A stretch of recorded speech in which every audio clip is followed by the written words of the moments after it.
Cessez-le-feu et négociations pour une solution politique portant à la fois sur le Liban et sur l'OLP. Argentine, le général Galtieri démis par la junte, l'évolution du régime en question. L'anniversaire du 18 juin 40, le chef de l'État au Mont-Valérien. Le mondial, l'Italie et le Pérou font match nul. Ce soir, Argentine, Hongrie et Brésil, Écosse. Madame, Monsieur, bonsoir. Dans la peur, la souffrance et la fatigue, le bruit des armes a cédé la place aujourd'hui au Liban, aux murmures et aux rumeurs de la diplomatie.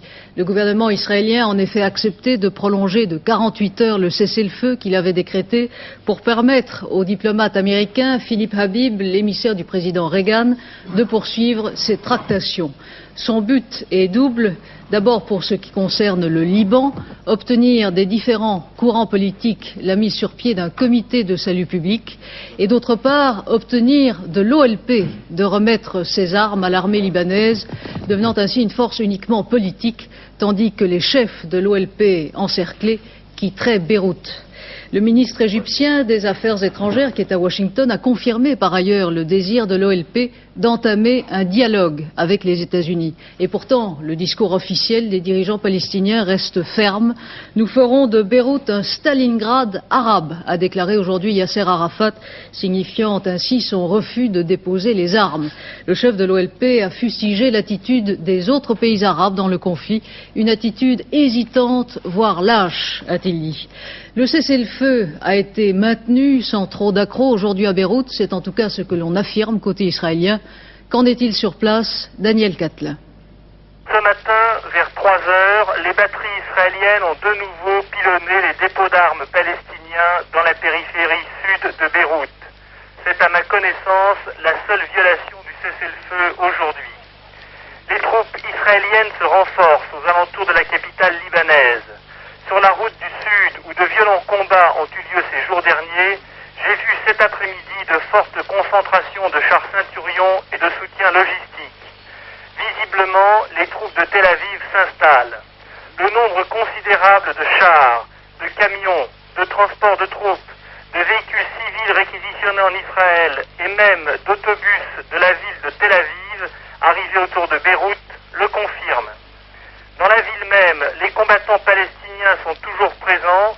Ils réaffirment leur volonté de se battre, disent-ils, jusqu'au bout contre une arrivée éventuelle des blindés israéliens, une arrivée qui semble ce soir peu probable. Ce soir, à Beyrouth-Ouest, 1,5 million de personnes au moins craignent encore l'échec des négociations et une attaque de l'armée israélienne qui campe aux portes de Beyrouth. 380 personnes ont quitté cet après-midi la capitale libanaise à bord d'un navire de guerre français. Le premier contingent de plus de 1000 personnes évacué mardi dernier est arrivé ce matin à Toulon. Parmi eux, plus de 600 Français. Le débarquement s'est effectué dans le calme. Certains témoins ont insisté sur le nombre des victimes civiles du conflit qu'ils ont vu de leurs yeux. 350 000 personnes ont été affectées par l'invasion israélienne selon Washington, sans que l'on précise davantage le nombre des morts. La situation au Liban reste grave, a déclaré ce matin le secrétaire d'État américain Alexander Haig à l'issue d'un petit déjeuner avec le Premier ministre israélien qui s'est montré très ferme. L'autodéfense est le droit et le devoir le plus sacré de l'homme, a déclaré M. Begin avec ferveur devant l'Assemblée générale des Nations unies, réunie en session sur le désarmement. Pour son premier discours à l'ONU, M. Begin n'a eu qu'un auditoire clairsemé. Édouard Laure. Sans surprise, et comme il l'avait annoncé depuis plusieurs jours, toutes les délégations arabes se sont levées et ont quitté la salle des Nations Unies au moment précis où le Premier ministre israélien montait à la tribune. Aucune surprise non plus dans le discours de Menahem Begin, un plaidoyer pour l'autodéfense, une théorie souvent reprise dans les discours des responsables israéliens, sans aucune allusion directe à ce qui se passe en ce moment au Liban. En fait, tout se passe depuis hier et pour les 2 ou 3 jours à venir, dans les coulisses des Nations Unies, jusqu'ici bien entendu à Washington, où chacun estime que seule l'Amérique peut être en mesure d'infléchir l'intransigeance du Premier ministre israélien. Avec une marge de manœuvre qui paraît de plus en plus étroite, si on se réfère à cette déclaration hier soir de Menahem Begin, en prélude donc à son entretien de ce matin avec Alexander Haig. Nous ne succomberons à aucune pression d'où qu'elle vienne, y compris amicale, et avec cette conclusion, Les Israéliens se conduiront comme les Tchèques auraient dû se conduire en 1938, ce qu'ils n'ont pas fait. Et si ce soir, en tout cas à Washington, on confirme la rencontre Menahem Begin-Ronald Reagan pour lundi, on ajoute aussi avec prudence qu'une décision définitive sera prise ce week-end. Oui, c'est donc lundi que M. Begin doit rencontrer le président Reagan. Il aurait tout intérêt d'ici là à ce que la situation au Liban évolue vers la négociation, d'autant plus que selon un sondage, une majorité d'Américains sont hostiles à l'intervention israélienne. Pourtant, le ministre israélien de la Défense, Ariel Sharon, a réaffirmé une nouvelle fois que le retrait des Palestiniens et des Syriens du Liban était une exigence essentielle d'Israël, donc pas de concession en vue. Malheur aux vaincus. En Argentine, le chef de l'État, le général Galtieri, a été démis par ses pairs. Un autre général de l'armée de terre le remplace au sein de la junte qui, selon un système politique original, assure aux trois armes une rotation à la tête du pouvoir. Mais la cérémonie d'investiture de son successeur a été reportée sans raison officielle. En fait, c'est le régime tout entier qui, au-delà de la destitution du général Galtieri, se trouve ébranlé après ce pari perdu sur les Malouines. Le dossier, Philippe Rochaud et Jean-François Renou.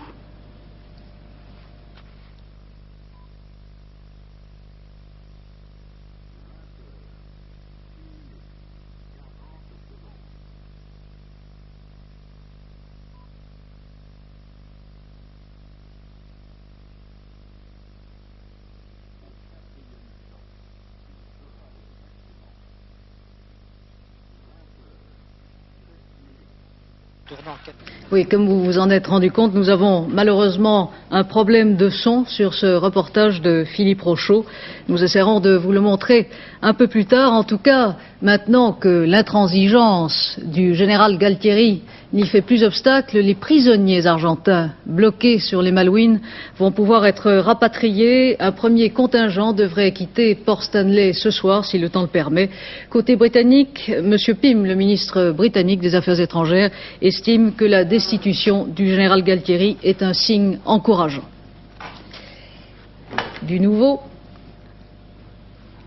Très bien, eh bien, je crois que nous sommes maintenant en mesure de vous montrer à la fois les images et de vous faire entendre le son du reportage de Philippe Rochaud et Jean-François Renou sur le régime argentin. C'était la dernière apparition publique du général Galtieri à la veille de la capitulation de l'armée argentine aux Malouines. Le peuple argentin croyait encore à une victoire possible et acclamait le chef de la junte. Aujourd'hui, Galtieri est un homme fini. Pourtant, sa démission représente un tournant capital dans la vie politique, l'espoir d'un retour à la démocratie avec l'arrivée possible d'un président civil, M. Costa Mendes. Mais les militaires accepteront-ils de laisser gouverner des civils et de voir les partis politiques reprendre leur place? Ceci est moins sûr pour deux raisons.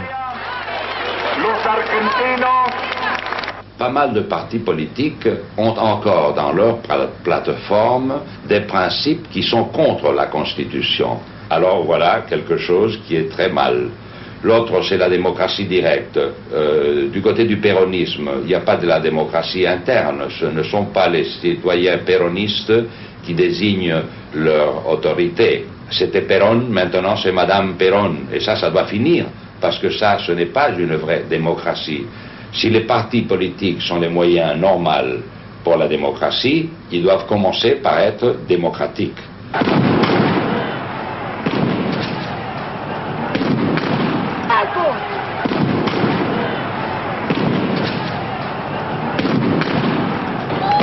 Et pourtant, mardi dernier, ce n'est pas les partis politiques qui ont fait chanceler le régime militaire au lendemain de la défaite des Malouines. C'était la rue. Affaiblis par 8 années de dictature, les 5 partis argentins qui forment l'opposition auront du mal à reprendre pied dans la vie politique. Et on ne peut pas être optimiste au point de croire que demain, on va se réveiller avec une démocratie toute faite en Argentine. La démocratie, il faut la travailler, il faut la chercher, mais il faut la chercher à partir de la société civile. Et c'est à partir de l'alliance des partis politiques. C'est à partir de l'alliance des différents secteurs de la société argentine. Et une alliance pour lutter pour la prise du pouvoir, le seul moyen de mettre en marche une démocratie non tricheuse en Argentine. Mais pour l'heure, la junte militaire entend bien garder le contrôle des rênes du pays. Le général Saint-Jean aura la lourde tâche de tenter de passer le pouvoir aux civils.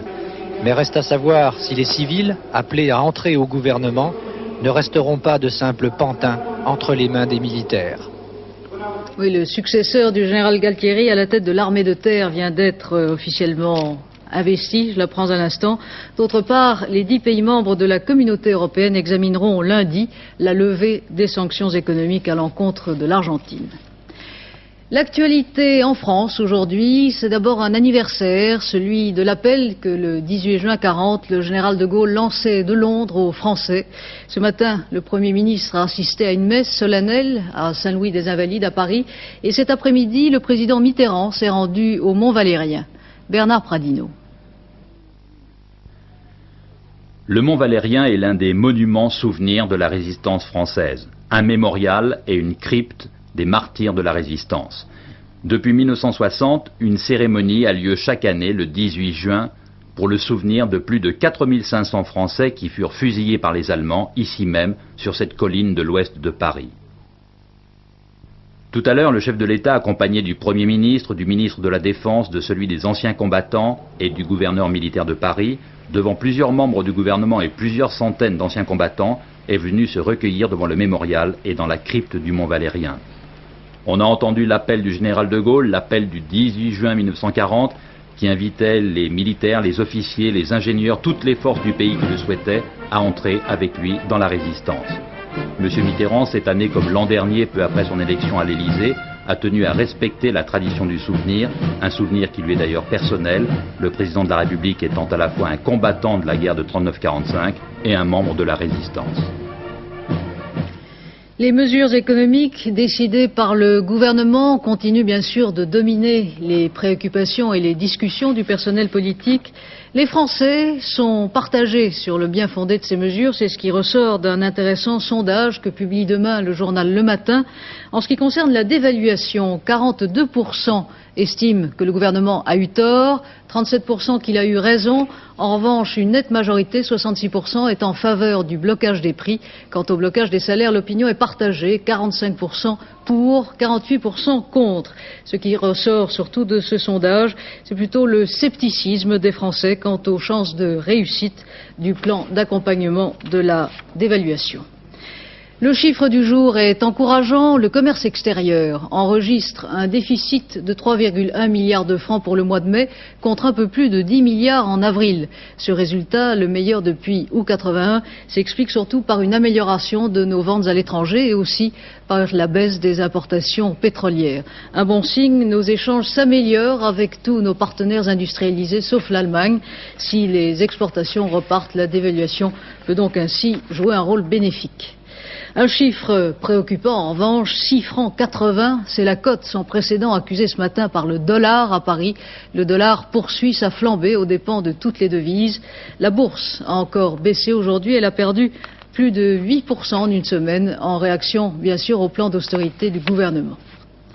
Le congrès de la CGT à Lille s'est achevé aujourd'hui dans l'émotion et les embrassades.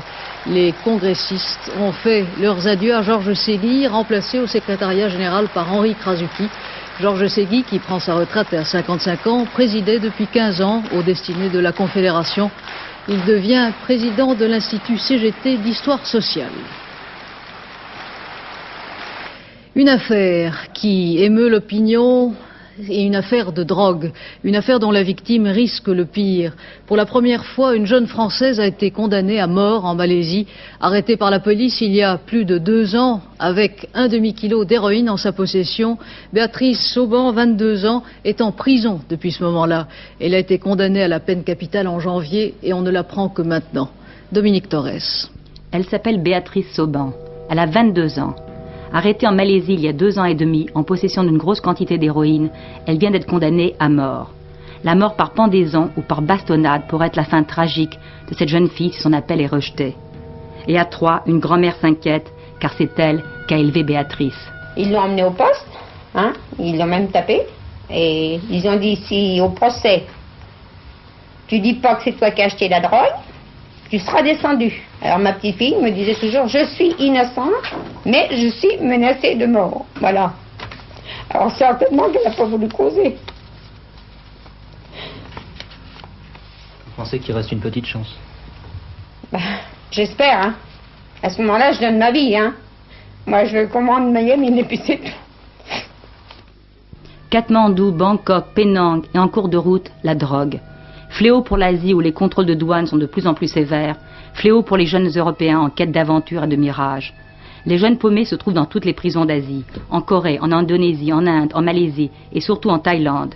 Pourtant, après des années de négociations, la France et la Thaïlande ont enfin signé une convention d'échange de détenus qui devrait permettre aux 36 Français actuellement incarcérés à Bangkok de rejoindre les prisons françaises.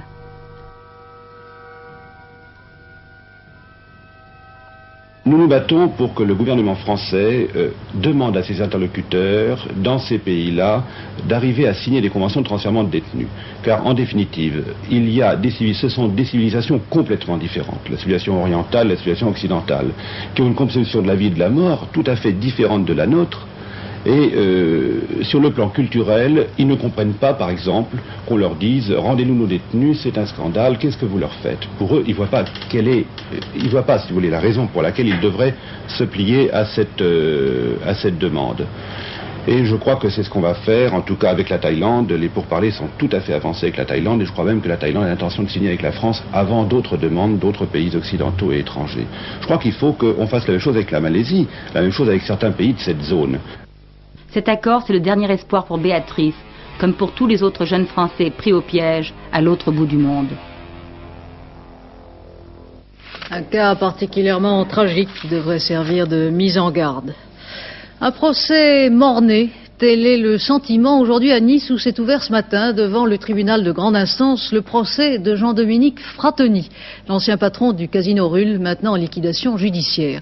Frattoni, qui est réfugié en Suisse et sous mandat d'arrêt depuis près de 2 ans, le parquet lui reproche toutes sortes d'infractions fiscales et financières s'élevant à 330 millions de francs. Avant d'offrir à monsieur Jean-Dominique Frattoni un cadeau de 6 mois de tranquillité supplémentaire en Suisse où il s'est réfugié, le tribunal de Nice a décidé de maintenir en prison un petit voleur qui s'était quelque peu battu avec un brigadier de police. Il est vrai que cela notabilise en quelque sorte un inculpé lorsqu'on lui réclame quelques 33 milliards de centimes.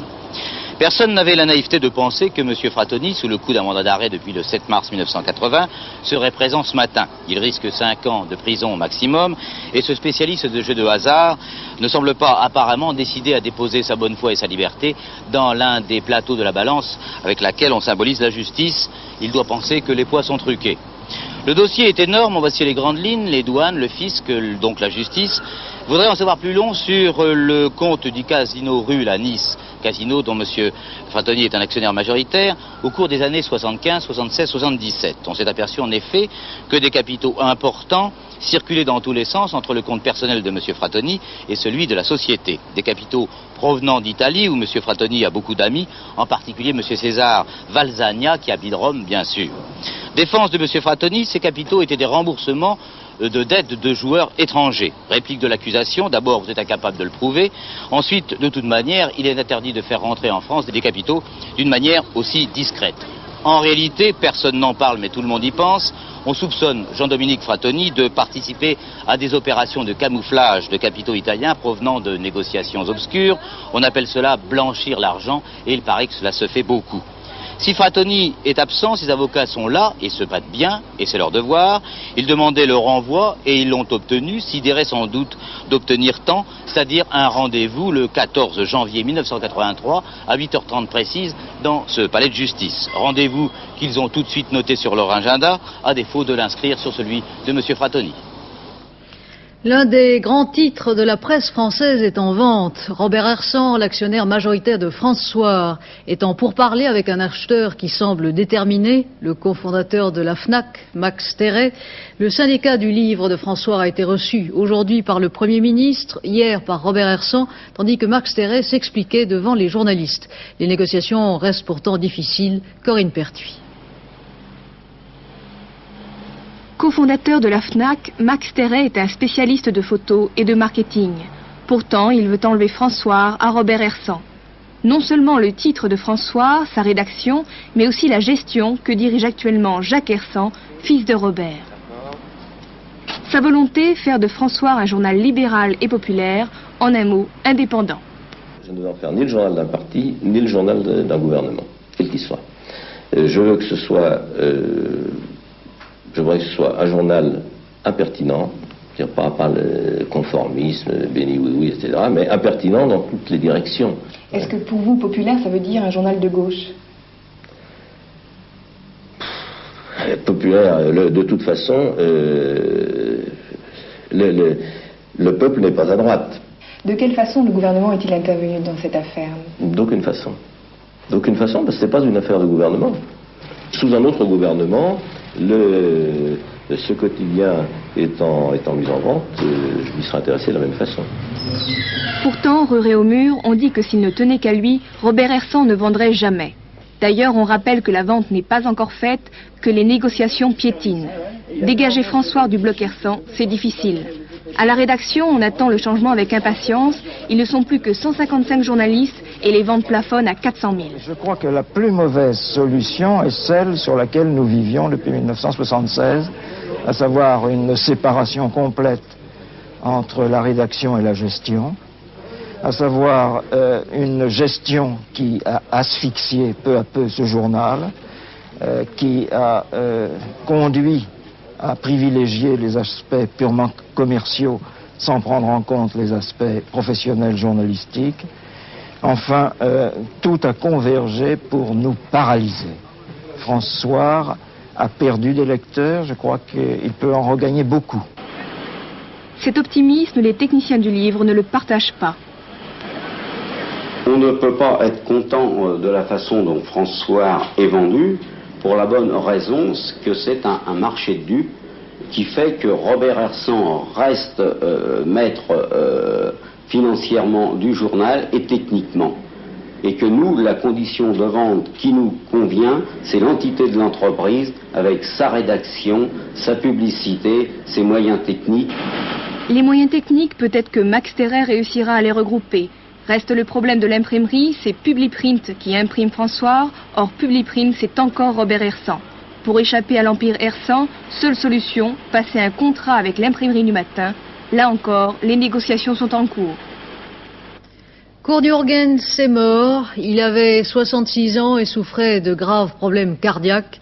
Il restera dans nos mémoires et dans celles de France Roche comme l'éternel séducteur d'âge mûr, prêtant son élégance à ses différents rôles. C'était un homme de faste et de succès et aussi un homme de goût, belles épouses, belles demeures, une star au masculin dans un parfum de dollars. À 20 ans, il était déjà connu sur les scènes et les écrans berlinois, mais ce n'est qu'après la quarantaine que lui vint soudain une renommée internationale. Capable de tourner en allemand, en anglais et en français, il fut de 1955 à 65 l'image du séducteur aux tempes grises. Brigitte Bardot et Mylène de Mongeau, les sex-symboles du temps, attendaient ses baisers, l'œil ébloui. Et dans Katia, il était avec son panache habituel, le tsar de toutes les Russies, pour Romy Schneider. Ses rôles allaient du style Michel Strogoff au genre aventurier de haut vol, ennemi de James Bond. Il voyageait entre Hollywood et Cinecittà, en passant par la Côte d'Azur, et passait des mariages au divorce. La presse ravie voyait en lui un barbe bleue, de charme, enclin à la confidence. Et puis un jour, c'est l'accident de santé, on l'opère à cœur ouvert, et sa carrière change. Il revient au théâtre, ses premières amours, avec Le Fil Rouge, où il jouait le docteur Freud. Mais Joseph, cette blessure invisible, c'est peut-être un souvenir, tout simplement. Un souvenir coupable. Voilà, c'est le souvenir qui laisse les gens infirmes, aveugles, meurtris. Non, c'est une conclusion absurde. Tu ne vois donc pas ce que tu as réussi. La première autopsie avant la mort du patient. Place au sport maintenant et d'abord au mondial. Une surprise de plus cet après-midi, l'Italie et le Pérou ont fait un nouveau match nul. Dans ce groupe, le groupe 1, la situation est loin de se décanter. Dominique Leglou.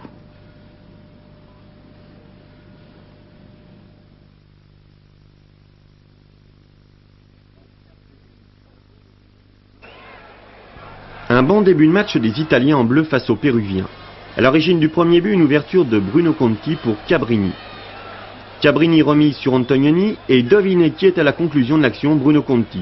Une feinte de corps suivie d'un tir du pied droit, Quiroga est battu. Conti peut être fier, son geste est pur et efficace.